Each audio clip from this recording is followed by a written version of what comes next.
Welcome to Lost in Revision. All of our content is public domain, literature, fairy tales, and folklore. We look at stories through an irreverent and lighthearted lens in our discussion episodes, and our daily stories are a fun way to listen to the original versions in a short format that can fit into most people's schedules.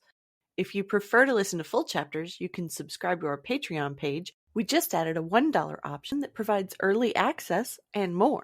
You can check the show notes for our Linktree page, where there are links to all of our public pages, ways to contact us, and all of our content. Our goal is to at least break even to cover our expenses, so any support that you can offer to help us reach that goal helps keep this podcast going and you entertained. All of our music is by Nathan Hubble and is used with his permission. Thanks, and enjoy the show. How Little John Lived at the Sheriff's. Part 3. But suddenly Little John lowered his point. "Hold, good cook," said he. "Now, I bethink me it were ill of us to fight with good victuals standing so nigh, and such a feast as would befit two stout fellows such as we are. Marry, good friend, I think we should enjoy this fair feast ere we fight. What sayest thou, jolly cook?"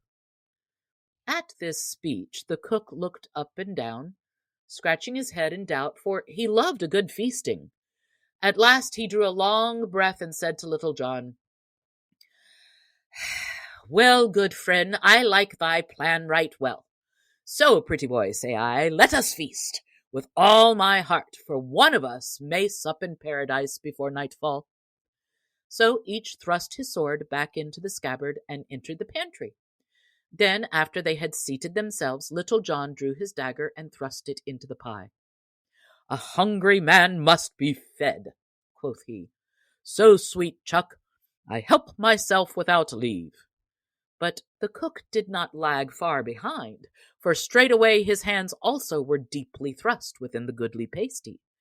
After this neither of them spoke further, but used their teeth to better purpose. But though neither spoke, they looked at one another, each thinking within himself that he had never seen a more lusty fellow than the one across the board.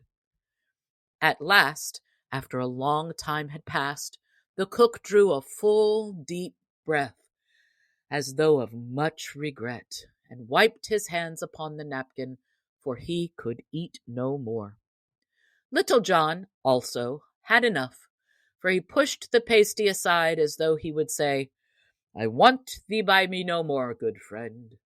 Then he took the bottle of sack, and said he, "Now, good fellow, I swear by all that is bright, thou art the stoutest companion at eating that ever I had. Lo, I drink thy health." So saying, he clapped the flask to his lips and cast his eyes aloft, while the good wine flooded his throat. Then he passed the pottle to cook, who also said, "Lo, I drink thy health, sweet fellow." Nor was he behind Little John in drinking, any more than in eating.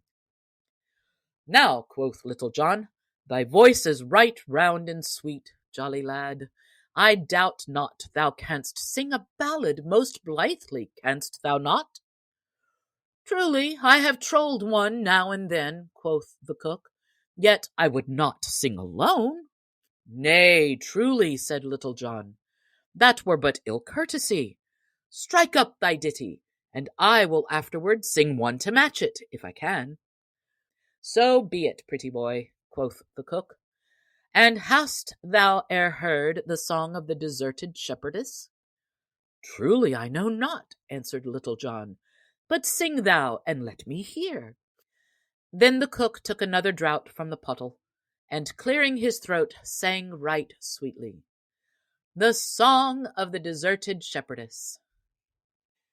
In Lenten time, when leaves wax green, and pretty birds begin to mate, when lark cloth sing and thrush, I ween, and stock dove cooeth soon and late, fair Phyllis sat beside a stone, and thus I heard her make her moan. "Oh, willow, willow, willow, willow, I'll take me of thy branches fair, and twine a wreath to deck my hair." The thrush hath taken him a she, the robin to an egg, the dove.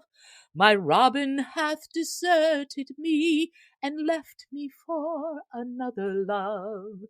So here by brookside all alone, I sit me down and make my moan. Oh, willow, willow, willow, willow, I'll take me of thy branches fair, and twine a wreath to deck my hair. But ne'er came herring from the sea, but good as he were in the tide. Young Corydon come o'er the lea, and sat him Phyllis down beside. So presently she changed her tone, and 'gan to cease her from her moan. Oh, willow, willow, willow, willow, thou mayest e'en keep thy garlands fair. I want them not to deck my hair. Now by my faith, cried Little John, that same is a right good song, and hath truth in it also. I hope you're enjoying the stories. We sure are enjoying creating this for you. If you go and sign up on Patreon, you can listen without having to hear me talking in the intro and outro. For only $3 a month, you get the full chapters as soon as I have them edited, and you have your own personal RSS feed with no interruptions. We just added a $1 option that provides early access and more. We also have an account with buymeacoffee.com if you want to support us that way.